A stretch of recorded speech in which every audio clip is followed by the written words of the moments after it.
오늘의 황녀 사연은요, 게임 중독이었던 남편의 버릇을 고쳐버린 시원한 사연입니다. 사연 읽기 전에 구독과 좋아요, 많은 공유 부탁드릴게요. 저는 27살에 결혼을 하여 결혼 3년차 여자입니다. 오늘은 게임만 하는 남편이 두 번 다시 못하게 버릇을 고쳐버린 아주 조금은 시원한 저의 과거 이야기를 풀어볼까 합니다. 제 감정 표현이나 생각이 많아서 아마 긴 글이 될 것 같습니다. 저는 인문계가 아닌 여상을 나와 대학은 진작에 포기하고 간호 공부를 해서 간호조무사 시험을 합격하고 동네 작은 병원에서 일을 하게 되었어요. 병원이라는 곳이 하루 종일 일을 하면서 조금은 힘이 들기도 했지만 제가 어려서부터 해보고 싶었던 일이기 때문에 언제나 즐겁게 일을 하게 되었어요. 남편과의 만남은 저희 병원에서였어요. 자주 오는 문구 쪽 영업사원이었는데 굳이 살 거는 없지만 가끔 와서 팜플렛을 주고 가곤 했습니다. 얼굴도 멀끔하니 딱히 제 이상형은 아니었지만 키도 크고 호감형의 외모였습니다. 그러다 어느 날 저에게 영화표가 있는데 같이 보러 가자고 데이트 신청을 하더라고요. 민망하기도 했지만 기분이 나쁘지 않았습니다. 그 후로 영화도 보고 밥도 먹고 술도 먹고 그렇게 점점 연인 사이로 발전을 해갔고 저보다 7살이나 많았지만 그렇게 나이가 들어 보이지도 않고 서로 대화도 잘 통하는 사람이다 생각했습니다. 저희는 4년이라는 시간 동안 연애를 하였고 그 사이 싸우거나 다투는 일도 아주 가끔 있었지만 잘 지내왔고 결혼을 하게 되었습니다. 양쪽 부모님은 다 계셨고 집안은 솔직히 저희 집보다 남편 집이 잘 살기는 했습니다. 그래도 좋은 건 아니지만 혼수도 적당히 해가고 시댁분들도 그렇게 까다롭지 않았지만 시어머니는 처음부터 약간 툴툴대거나 화나면 한성격 하시는 분이라는 걸 알고 있었습니다. 결혼하고 첫 명절이 오게 되었어요. 전날 시부모님께서는 저녁 6시쯤인가 전화를 하셔서 내일 일찍 오라고 신신당부를 하셨어요. 알겠다고 하고 저희는 내일 시댁에 가니 미리 입을 옷과 세안 도구를 챙겼어요. 그리고 남편에게 내일 어머님이 일찍 오라고 하시니까 알람 좀 새벽에 6시에 맞춰줄래? 라고 했어요. 남편은 저에게 너가 맞추면 되지 왜 나한테까지 말하는 거야? 라고 하더군요. 아니 나도 설정해 놨고 혹시나 알람 소리 못 들을까봐 오빠한테도 해달라고 한 거야 라고 했더니 핸드폰으로 게임을 하던 남편이 인상을 쓰면서 아이씨 알았어 하더군요. 연애 시절부터 저를 만나서도 핸드폰 게임을 틀어놓고 이야기를 하긴 했지만 자신의 취미생활인데 뭐 어떤가 생각했어요. 그러나 지금은 결혼해서 쉬는 날이면 하루 종일 핸드폰을 붙잡고 있거나 PC로 게임만 하고 있어요. 저는 잠자리에 들면서 알람을 재차 확인을 하고는 충전까지 꼼꼼히 한 후에 잠이 들었습니다. 그런데 핸드폰을 쓴 지 조금 되어서 자꾸만 배터리가 빨리 닳아버리는 바람에 저는 하루에도 여러 번 충전을 해야 했죠. 침대 머리맡에 충전기가 하나밖에 없어서 제 폰을 끼고 그대로 잠이 들어버렸습니다. 저는 뒤척이며 아침이 되었다는 걸 느끼며 눈을 감고 있었는데 방안이 밝은 느낌이 나더군요. 깜짝 놀라 핸드폰을 보니 핸드폰이 꺼져 있는 겁니다. 시계를 보니 아침 8시였고 화들짝 놀란 마음에 남편을 깨워 오빠 알람 설정 안 해놨어? 라고 했지만 언제 맞춰달라고 했었어? 그러더군요. 기가 차고 화가 났는데 저를 더 화나게 만든 건 왜 폰이 꺼졌나 봤더니 제 폰을 빼고 남편이 지 폰을 끼고 밤새 게임을 틀어 놓았던 겁니다. 하루 종일 게임만 하고 내가 하는 말은 귀뚱으로도 듣지도 않고 거기다가 충전까지 빼가며 게임을 하고 있다니 저는 남편에게 게임 중독자냐? 라고 말을 했고 그래도 일어나 아무 말 없이 준비를 하더라고요. 저는 급한 마음에 시부모에게 전화를 걸었는데 받자마자 왜 안 오냐? 소리를 치시길래 어머님 죄송해요. 제가 알람을 맞춰놨는데 전화기가 꺼졌어요. 라고 하니 너는 집에서 살림하는 여자가 알람에만 의지하면서 어떻게 집안 살림을 하고 일을 다 하냐? 얼마나 게으르고 평상시에 집에서 퍼질러 잤으면 아유 참 그러시면서 전화를 확 끊으시더라고요. 남편이 혼자서 직장을 다니는 것도 아니고 저 또한 직장 생활도 하면서 살림도 하는데 그런 식으로 말하는 시어머니가 얄미웠습니다. 저는 얼굴이 정말 붉게 달아오르고 화장실에서 눈물을 뚝뚝 흘리며 씻고 준비를 했네요. 정신을 차리고 부랴부랴 시댁에 가려는데 남편은 씻지도 않고 그제서야 지금 씻고 준비한다? 그러는 겁니다. 지금 생각해도 정말 죽방을 한 대 치고 싶었어요. 정말 처음 만났을 때 이미지와는 전혀 다르고 너무나 무책임한 인간이 아닌가 생각이 들었어요. 연애 시절도 길었는데 그 사람에 대해 잘 몰랐던 건지 결혼하니 이제는 나에게 막 하는 건지 시댁으로 향하는 동안 별의별 생각이 들며 도착을 하였고 시댁 현관문을 열어 인사를 하려 하니 시어머니는 너희는 도대체 정신이 있는 거냐? 지금 와서 뭘 언제 하겠다는 거야? 라고 하시며 엄청 퍼붓기 시작했어요.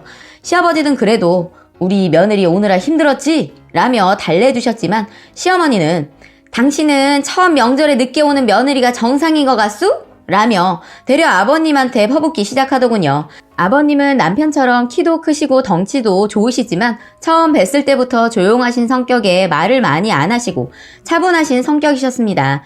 그대로 아버님은 서재로 들어가 버리셨습니다. 정말 1분 1초 여기에 있는 자체가 너무 끔찍했고 오자마자 이런 대접이라니 내가 왜 결혼을 했는지 후회가 막심하더라고요. 남편은 아무 말 없이 소파에 앉아 또 그 지긋지긋한 게임을 하며 저를 쳐다보지도 않더라고요. 출발 전에는 죽방을 날리고 싶었는데 시댁에 오니 발로 차버리고 싶은 심정뿐이었습니다. 전 그렇게 주방에서 일을 하기 위하여 편안한 옷으로 갈아입고 주방으로 향했습니다. 시어머니는 또다시 이제 와서 뭘 하겠다는 거냐? 음식하려면 일찍부터 해야 하는데 그 힘든 일은 다 시애미 시키고 일부러 늦게 온 거 아니냐? 라는 말씀을 하시더라고요. 정말 터질 듯이 화가 나서 폭발을 할 것 같았지만 꾹 참고 속으로 말을 했죠. 어머님 아들내미가 게임 중독이라 늦게 왔네요. 마누라 일 덜 시키려고 그랬나 봅니다. 라는 말이 목구녕까지 올라왔는데 꾹 참고 듣기만 했네요. 전 제 마음을 달래며 그래 전날 일찍 오라고 했는데 오지 못한 내가 잘못한 거지라며 참을 인을 다시 한번 새겼습니다. 시어머니는 저에게 잡채에 들어가는 야채를 썰라고 하시고 저는 썰고 볶고 이것저것 정신없이 하고 있었는데 음식을 하는 내내 사소한 것들까지 잔소리를 하시더군요. 양파는 너무 얇게 썰었네. 당근은 그렇게 하면 탄다느니.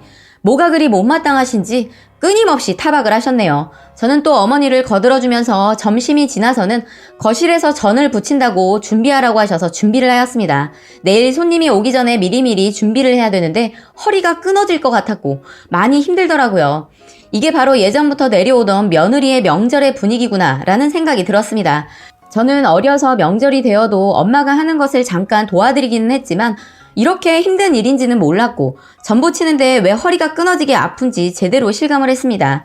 전을 부치기 위해 신문지를 깔고 전기 불판을 연결해야 돼서 남편 보고 오빠 나 지금 전 부쳐야 하는데 오빠가 신문지 좀 바닥에 깔아주면 안 될까? 라고 말을 했지만 소파에 누워서 아무 말도 안 하고 핸드폰만 뚫어져라 보고 있더군요. 저는 반복해서 한 번 더 부탁을 했었고 돌아오는 남편의 말은 나 지금 다른 사람들이랑 뭐 잡으러 가야 돼 바빠 라고 하네요. 와 진짜 결혼한 지 얼마 되지도 않았는데 벌써부터 저러니 정말 미치고 화딱지가 나더라고요. 그런데 더 웃긴 건 시어머니 하시는 말씀이 넌 남편한테 오빠가 뭐야? 호칭부터 고쳐. 그리고 남자는 집안일 하는 거 아니다. 내가 새벽에 일어나서 음식 준비 다 했고 너는 뒤에 와서 간단한 거 좀 시켰더니 지가 할 수 있는 걸 누굴 시키는 거야? 라며 꾸중을 하시더라고요. 저는 그때부터 눈물이 흐르기 시작했습니다. 제가 뭘 그렇게 잘못한지 이해가 안 가고 억울한 마음에 시애미는 다 저렇게 모질게 말하고 며느리를 싫어하는 건지 화가 났습니다. 그렇게 눈물을 훔치며 전을 부치려 혼자 준비하는데 그때 서재에서 책을 읽으시다가 나오신 아버지께서 조용히 화장실로 가셨습니다.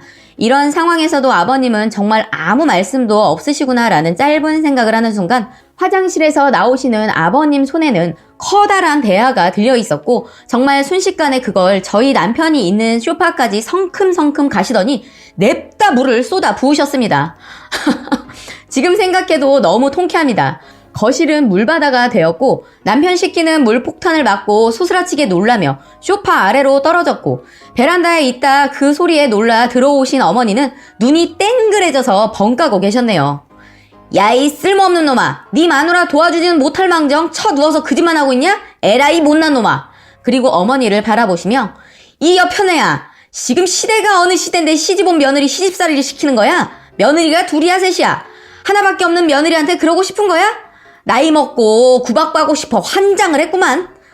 저희는 그날 아버님의 뜻을 따라 명절을 세지 않고 집으로 바로 오게 되었습니다. 조용하시고 어머니에게 기도 못 펴시는 아버님이신 줄 알았는데 그런 면이 있었다는 건 첫 명절날 처음 알게 되었네요.